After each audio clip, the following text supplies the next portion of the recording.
আজকে রোজ 23শে September ইয়াহিয়ার birthday, কিন্তু ওকে বলা হয়নি। আর ইয়াহিয়া এখন মাদ্রাসায় আছে, যার কারণে আমি ছটপট কেকটা বানিয়ে নিচ্ছি। আর হ্যাঁ, এখানে বলে রাখা ভালো, আমাদের বাসায় কিন্তু বার্থডে পালন করা হয় না বা উদ্দেশ্য নিয়ে কিছুই করা হয় না। শুধুমাত্র আজকে ইয়াহিয়াকে খুশি করানোর জন্য ওর পছন্দের কেকটাই কিন্তু আমি বানাচ্ছি। আমি জানি আমার হয়তো বা বানানোর মধ্যে অনেকটাই সমস্যা থাকতে পারে, কারণ হচ্ছে আমার চাইতে অনেক ভালো ভালো বেক করে অনেক বোন আছেন।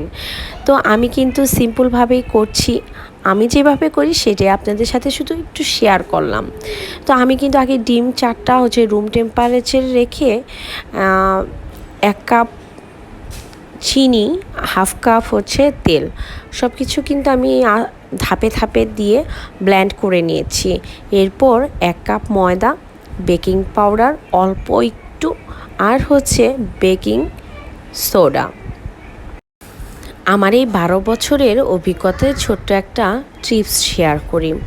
কখনোই 1 কাপ পরিমাণের তেল ব্যবহার করবেন না কেকে, তাহলে কি হবে, কেকটা ফুলবে খুব বেশি, তারপরে চুপসে যাবে। আর বেকিং পাউডার, বেকিং সোডাও কিন্তু বেশি ব্যবহার করা যাবে না, কারণ ওই একই সমস্যা, ফুলে যাবে অনেক কিন্তু চুপসে যাবে, কেকটা দেখতেও ভালো লাগবে না, খেতেও ভালো লাগবে না।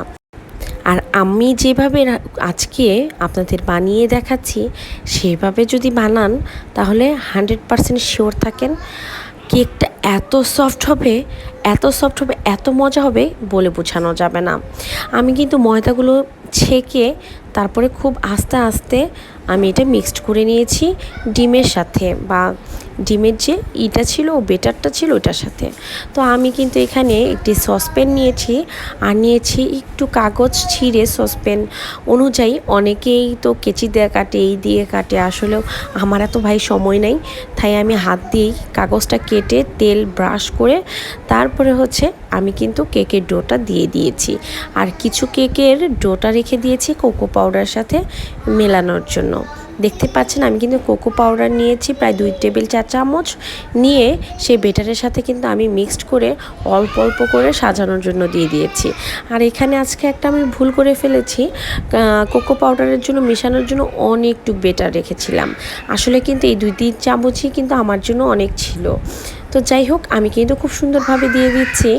আর দিয়েই কিন্তু আমি এই কেকটা বেক করব চুলায়, একটা তাওয়াতে গরম করে হাই হিট করে তারপর অল্প আঁচে রেখে এটা কিন্তু আমি 15 থেকে 20 মিনিট দিব। ট্রাস্ট মি, এত সুন্দর কেক হয়, লাস্টে আপনি দেখলেই বুঝতে পারবেন।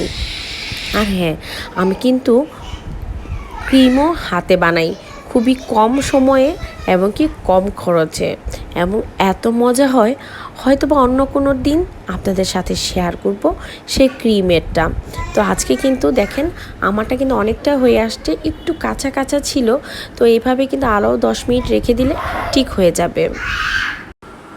কেকটা কিন্তু ঠান্ডা হয়ে গেছে, এখন আমি কিন্তু একটা সার্ভিং বোলে ঢেলে নিচ্ছি। দেখেন কতটা সুন্দর হয়েছে, এটা কিন্তু পেছনের সাইড একটু উপরে নেই, আর উপরে দেখেন কতটা সফট আর কতটা স্পঞ্জি হয়েছে। আলহামদুলিল্লাহ।